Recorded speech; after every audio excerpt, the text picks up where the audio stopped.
E aí, galerinha, tudo bem? Meu nome é Gisele Rodrigues, eu sou do curso de Engenharia de Produção da UFC e hoje eu e Paulo Gabriel estamos representando nossa equipe em um projeto de introdução à engenharia. A intenção desse podcast é a gente entender um pouco melhor como funciona a logística, uma área muito importante dentro da engenharia de produção. O nosso convidado de hoje é o engenheiro Felipe Romão. O Felipe, ele é formado pela UFC e atualmente ele é coordenador de planejamento logístico da Três Corações. Felipe, muito obrigada por ter aceitado o nosso convite. É uma honra estar aqui com você. Mas conta pra gente, o que te fez escolher o curso de engenharia de produção? Então, quando eu escolhi fazer o curso, primeiro eu sabia que eu queria engenharia, né? Eu não sabia qual era, mas eu queria engenharia. E aí eu estava olhando os cursos, né? Quais eram os cursos, e aí me chamou a atenção esse curso de engenharia de produção. Eu não sabia bem o que era, mas algumas pessoas que eu conhecia me disseram que era um curso bem interessante, bem abrangente, né? E aí mesmo, sem conhecer muito, eu escolhi fazer, tá certo?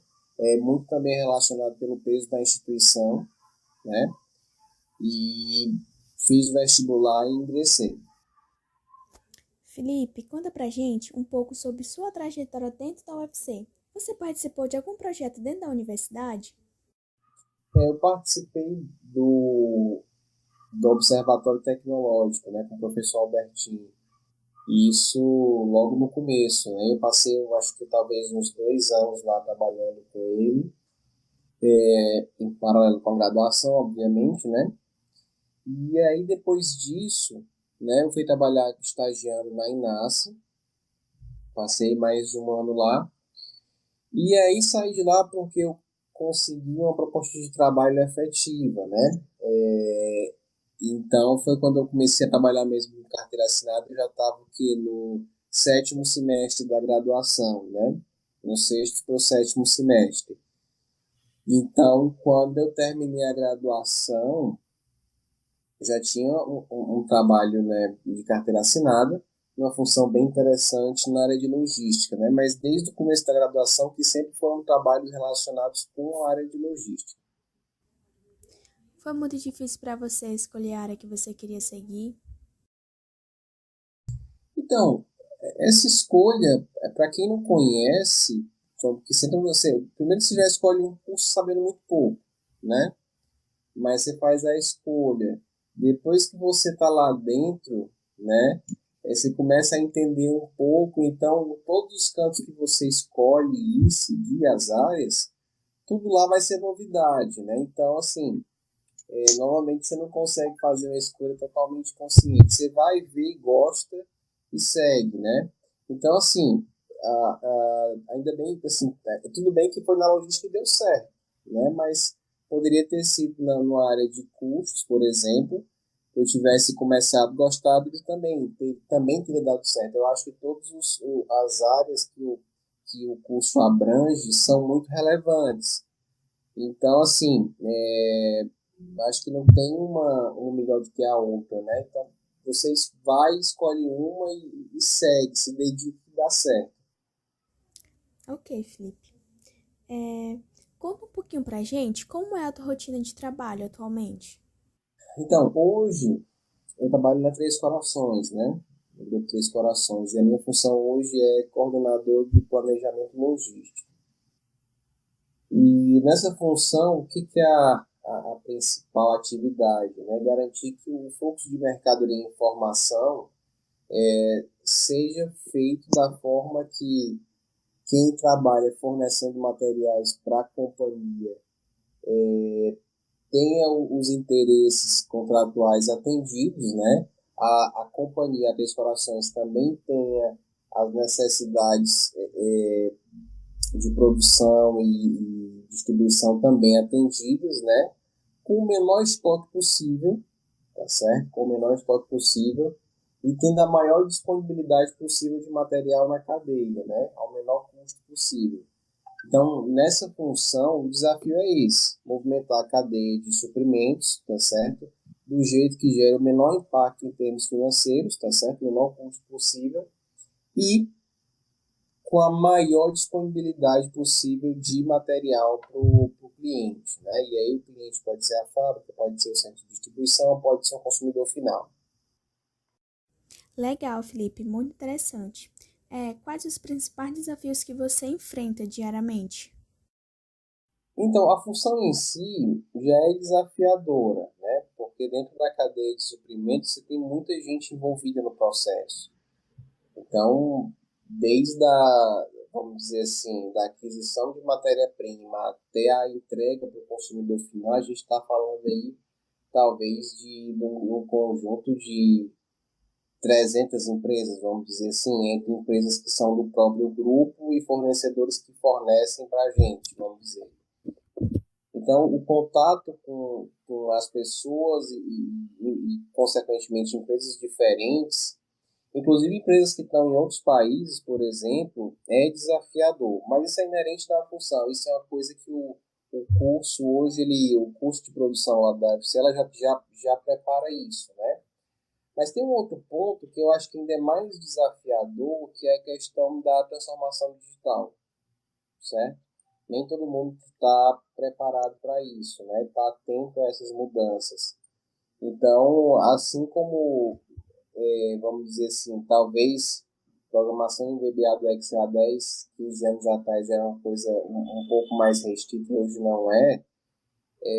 Daqui a pouco vai ser essa questão de desenvolvimento, né? A gente hoje tem o quê? Tem uma cadeira, uma disciplina só de programação no curso, e pode ser que em alguns casos fique até um pouco em segundo plano, mas saber bem, conhecer bem, faz toda a diferença. E para mim, hoje, isso faz muita diferença. Não é à toa que depois que eu terminei a graduação, eu fiz um mestrado em computação. E isso, vamos dizer assim, potencializou muitas coisas que eu queria fazer dentro da companhia. Se eu não soubesse, eu demoraria muito tempo para fazer, eu não conseguiria fazer, certo? Então, essa questão da transformação digital é um desafio não só para a área, mas para todo mundo que trabalha em empresa, que a logística é uma área muito forte, né? Principalmente empresas de bens de consumo. Então, assim, Felipe, para você, essa questão de conhecimento de linguagem de programação, de softwares, hoje dentro do mercado é um grande diferencial para o engenheiro de produção. É um diferencial importante. Eu acho que isso acaba respondendo a minha próxima pergunta. Que seria que você, como gestor, qual é a característica de um profissional que quer seguir na área da logística deve ter atualmente? Olha, a primeira coisa da função de gestor é pessoas, né? Isso aí está subtendido. Se for o gestor de logística, o meu modo de ver, hoje a gente fala muito na obsessão pelo cliente, né? Inquietação, não dormir com problema, resolver os problemas, né? O senso de dono.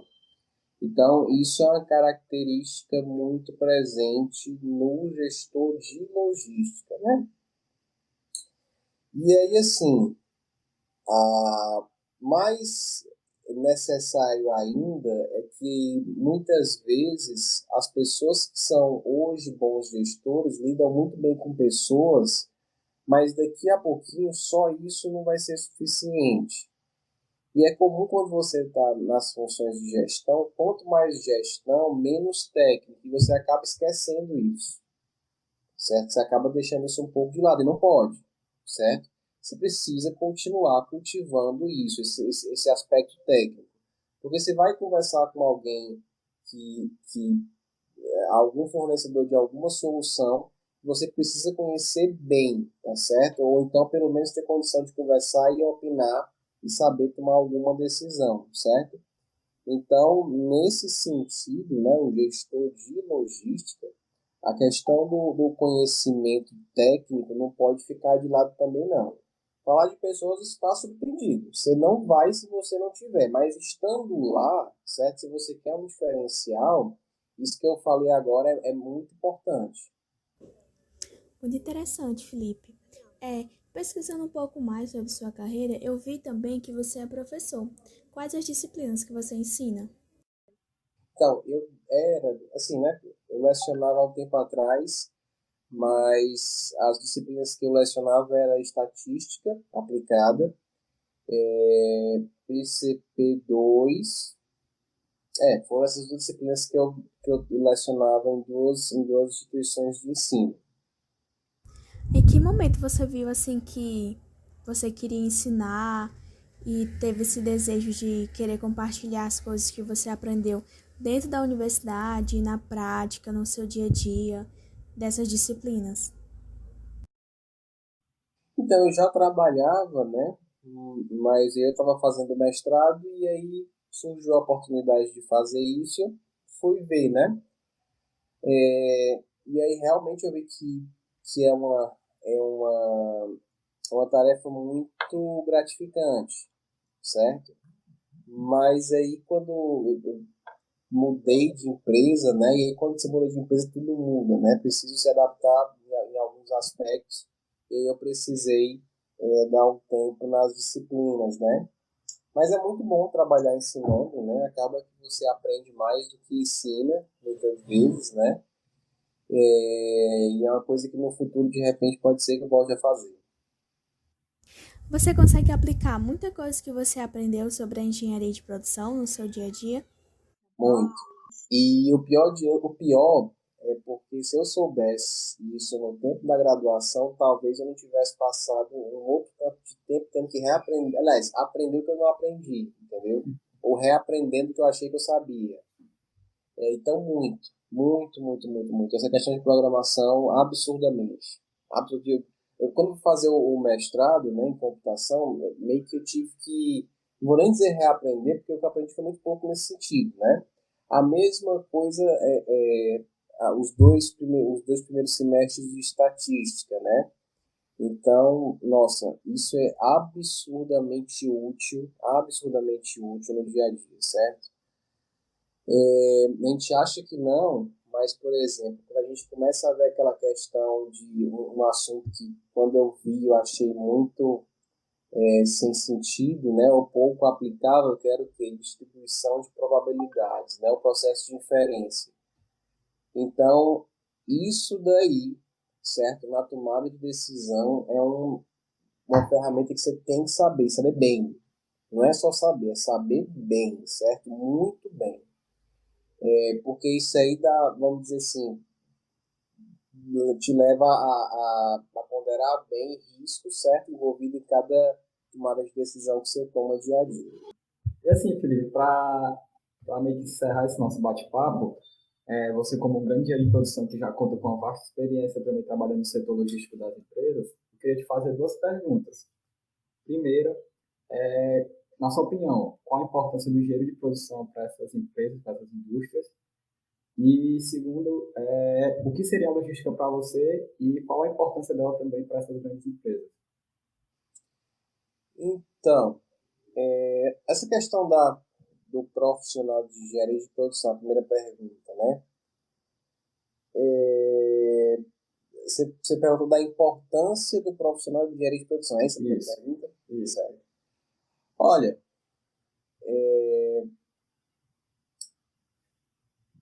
hoje essa questão de nome de função está mudando muito, né? Até pouco tempo, né, talvez uns 30 anos atrás, não tinha essa especificamente engenheiro de produção, né? Hoje já tem. Talvez daqui a um tempo já seja outro nome, certo? Mas esse conceito que a graduação traz do engenheiro de produção é extremamente importante, porque é uma pessoa que tem um raciocínio lógico muito, vamos dizer assim, apurado, certo? Desenvolvido para tomada de decisão rápida, isso num contexto de gestão, num contexto de negócio, tá certo? Essas ferramentas que a gente aprende na faculdade, e aí eu falo todas aquelas disciplinas de cálculo, isso daí abre muito a mente para muita coisa, certo? Para muita coisa mesmo. e ter um profissional de gestão, tá certo? Que atua nessa camada de negócio, com essa bagagem, facilita muito as coisas. No direcionamento das decisões, do que fazer, tá certo? Então é muito importante, né? E aí agora a gente já tem um pouco da abordagem dos profissionais que são os engenheiros de dados, né? Cientistas de dados, que não é especificamente o cara que fez computação, certo? E muito disso o engenheiro de produção vai absorver, na minha opinião, certo? E aí se torna ainda mais importante para a organização um profissional desse tipo, certo? Que consegue transformar uma quantidade de dados alta, extrair informação dali, tá certo? Ter uma leitura do negócio e tomada de decisão, certo? É muito importante, é extremamente relevante. É um negócio que só tende a ser ainda mais necessário na organização, certo? E não vamos se iludir não, certo? Hoje o pessoal fala muito dessa questão de TI, pessoal de TI que é muito importante e tal, mas tão importante quanto o engenheiro de produção hoje com um pouco desse feeling de tecnologia tem o mesmo impacto, certo? Tem o mesmo impacto. Sobre a questão da logística, né? Mas o que é logística para você e tudo? Então, assim, assim, logística é muito amplo, né? Hoje, a área da logística hoje que eu trabalho é planejamento logístico, né? Supply chain, tá certo? Então, na questão supply chain, é o que? É a gente conseguir garantir a movimentação seja de bens de consumo, materiais, informação ao longo da cadeia, tá certo? De forma integrada, garantindo que todo mundo que esteja ali envolvido tenha minimamente os seus interesses atendidos, certo? É isso que eu faço hoje, tá certo? Esse é o contexto de logística que eu vivencio, tá certo? É o contexto de supply chain, tá? E tinha outra pergunta, não tinha que você fez? Eram duas ou são Era três? o que seria a logística para você e qual é, para você, qual a importância dela para essas grandes empresas? É o diferencial competitivo, certo? Então a gente fala de obsessão pelo cliente, né? Tem algumas empresas que pregam muito isso, que é a Amazon, né? Obsessão pelo cliente, obsessão pelo cliente. Então não dá para a gente pensar nessa questão de obsessão pelo cliente. Se o cliente pode ser, não é só aquele que paga o boleto do produto acabado, é todo mundo que está envolvido, que depende de alguma coisa, que está esperando por alguma entrega de outra área, também é cliente, tá certo? E nesse contexto, a logística está muito inserida, muito inserida. Por quê? Supply chain hoje mexe com o pessoal que é de suprimentos, que são os negociadores, pessoal de pesquisa e desenvolvimento total, porque hoje, por exemplo, para desenvolver um novo produto, o time de desenvolvimento tem que desenvolver embalagem e produtos que sejam factíveis de produzir e transportar num preço que dê para pagar as contas, vamos dizer assim, né? Esses produtos que são desenvolvidos precisam ter componentes que sejam factíveis também de serem adquiridos e armazenados, né? Então, até essa questão de, por exemplo, vamos supor que é muito diferente, vamos dizer, você trabalhar com frios, né? Sei lá, sorvete e café, né? Shelf life é muito menor de um sorvete do que de um café, por exemplo, né? Condições de armazenagem totalmente diferentes. E no processo de decisão, de construção, de concepção desses produtos, sempre o pessoal de supply está envolvido, tá certo? Para poder ali dar um norte para que isso seja algo fácil, né, ou factível de ser produzido, transportado, armazenado, comercializado, certo? Então, tá tudo ligado, né? O financeiro, a gente está muito ligado com o financeiro. Estoque é dinheiro, estoque é dinheiro. Não dá para a gente fazer muito estoque porque isso tem um preço elevado. Comércio exterior total, né? Então, por exemplo, hoje a Três Corações importa muitas coisas, então o processo de importação de outros, né, importação de outras empresas que ficam em outros países, é algo que gera uma certa complexidade. Então, o pessoal de tributário, comércio exterior, financeiro, está envolvido com a gente também para que a gente consiga realizar o processo de movimentação de material. Então, a logística, né, permeia muitas áreas, né, até chegar no cliente final. Então, é uma função central, né, está dentro da cadeia de geração de valor da empresa. Felipe, você como gestor e professor, tem alguma dica para dar para os estudantes que estão ingressando agora de como aproveitar as oportunidades que a universidade oferece e quais assuntos buscar se especializar para chegar no mercado assim, digamos, um profissional mais completo? Um profissional completo é um pouco difícil, né? Um pouco difícil, né? É muita coisa, né?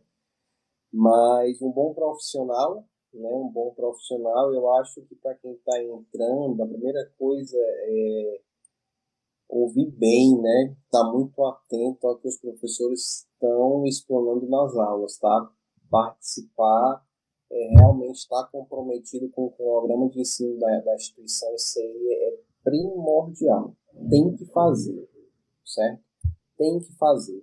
Não é estagiar, não é se envolver logo no começo das atividades que, vamos dizer assim, tire a atenção do que de fato a instituição está ensinando, tá certo? Primeira coisa, né?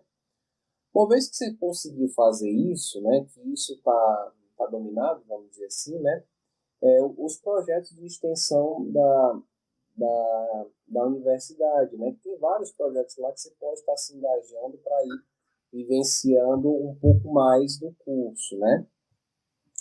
E aí, depois disso, os estágios, né, que são complementares, né, para, vamos dizer assim, consolidar o que você adquiriu de bagagem e aí terminar o curso enfim, realmente começar a jornada profissional mesmo, né, enquanto empregado, né? Eu acho que assim, tem uma parte do nosso trabalho que a gente separou, que a gente está fazendo uma pesquisa sobre supply chain. E você citou que você trabalha especificamente na área. Se você puder falar um pouco sobre, de fato, o que é o supply chain, qual a importância dele. Entendi. Olha, é o seguinte, o supply chain hoje na Três Corações funciona como, né? Por exemplo, hoje a companhia deve ter, talvez, eu não tenho o número certo, mas algo em torno de 170 mil clientes, né? 170 mil clientes que são atendidos por cerca de 26 centros de distribuição, certo? 26 centros de distribuição que são atendidos a partir de 11 plantas industriais, certo? Fora os parceiros de industrialização, que isso é outra coisa. 11 plantas industriais, certo? Que são atendidas por 200 fornecedores de materiais diretos. Direto é aquele que vai no produto acabado para fazer o PA. Não estou falando de serviço e de peça para máquina, não. É só aquilo que vai formar o produto acabado, certo? Então, olha só a quantidade de empresas, tá? Né, que estão envolvidas nesse processo. Então, o supply chain é fazer, certo? Com que cada uma dessas entidades que estão envolvidas no fluxo da construção do produto acabado, na materialização disso daí, consiga participar de forma sincronizada, certo? Sem ter excesso, sem prejudicar cada uma dessas organizações, tá certo? E gerando o maior valor possível ao consumidor final, que é, no fim das contas, quem a gente está interessado em realmente atender, né? Ter um nível de satisfação. E aí, nesse contexto todo, envolve transporte, operação de armazenagem, manuseio de armazenagem, produção, certo? Ao processo de venda, e garantir que, de fato, o produto acabado chegue na mão do consumidor final. Esse é o processo de supply chain, certo? E aí, mas e cadê o controle de estoque? O lote econômico, né? Cadê o lote econômico? Aquelas coisas todas lá, né? Gente, acho que isso é só uma perninha assim quando a gente vai dimensionar estoque de um material em algum nível da cadeia, né? Então a gente fala de talvez, acho que uns 10 mil, 20 mil materiais, né? 20 mil materiais em toda a cadeia. É muita coisa, é muita coisa. Você não vai fazer isso na mão, né? Você normalmente tem uma heurística lá implementada na linguagem de programação que você faz isso, certo? Mas esse também é um aspecto do processo de supply chain, certo? Cada um desses elos tem uma necessidade, tá certo? E vamos, o que é isso? O centro de distribuição, nele, tem uma previsão de venda, a previsão de venda tem que ser atendida pelo fornecimento da fábrica, que tem um estoque lá para suportar a incerteza de venda, de qualidade, de transporte, tudo. Pronto. Dimensiona o estoque no CD. Isso é processo de supply. Quando chega na fábrica, a fábrica tem lá a necessidade de produção, naturalmente tem que ter um estoque dos componentes lá, que vai gerar MRP e tudo, e aí garantir certeza de fornecimento, qualidade. Na pandemia isso muda tudo, certo? A pandemia é um negócio que mudou tudo, é realmente tudo mesmo. O que acontece do outro lado do mundo chega aqui para a gente desde o dia 1, certo? E aí quem está responsável pelo processo de supply tem que estar olhando para isso e tomando decisão, reavaliando cenários, certo? De forma geral, tá, Paulo? Esse é o processo de supply chain. É bem amplo, né? Como você É, falou, a logística se divide em várias outras áreas que cada vez mais é mais ampla ainda, né? Essa área determinada. Felipe, conta um pouquinho pra gente, quais são os indicadores que você atende atualmente e quais as metas? Você tem muita meta para atender ou não? várias metas, né? Mas o que são os principais, né? Prazo médio de estoque, certo? Isso é uma coisa que é muito, muito sensível para a gente. Assertividade da previsão de vendas, certo? Aquilo que disse que ia ser vendido, de fato foi vendido, né? Mais ou menos isso. Assertividade do plano de produção, certo? Estoque na faixa, que é, vamos dizer assim, a saúde dos estoques, né? Se eles estão balanceados ou não. Isso é muito difícil, é um trabalho diário nosso de tentar balancear isso, dado que tudo é muito incerto. Hora sai muito, hora sai pouco. Enfim, hora você acha que vai ter, mas não tem por uma questão de problema de qualidade. Enfim, então, estoque na faixa útil, tá certo? Basicamente são esses, certo? Que a gente precisa garantir durante o exercício, né? Que é o ano inteiro. Bom, Felipe, através das suas experiências, né, que você compartilhou hoje com a gente, deu da gente abrir um pouco a visão sobre o que é a logística e o quanto que a logística é grande, o quanto que ela abrange muitos assuntos, né, muitos aspectos e muitos setores dentro da empresa e como ela é importante, né, como vem a cadeia de suprimentos, a armazenagem, o transporte, que são ali uma cadeia, né, onde um setor movimenta o outro e todos trabalham em conjunto para atender uma meta em comum, né? Que é a meta determinada pela empresa. E é muito interessante. Eu queria agradecer pela oportunidade de estar com você aqui hoje, estar entrevistando. Muito obrigada por ter aceitado o nosso convite, né? Que é uma correria no dia a dia, mas é isso aí, né? Espero encontrar você na tua próxima vez, a gente ter uma próxima experiência, né? De compartilhamento de conhecimentos. Muito obrigada. Não, só agradecer também a disponibilidade dele. O professor Aracto falou muito bem dele. Agradecer mesmo, porque a gente sabe que é muito corrido, né? A É, é rotina. bem corrido. Tá bom, obrigado, gente. Bons estudos aí para vocês. Espero que eu tenha contribuído, tá Sim. certo? E aí mandem lá uma lembrança lá pro professor Heráclito e pro professor Breno, tá bom? Obrigado, Felipe. Até mais, gente.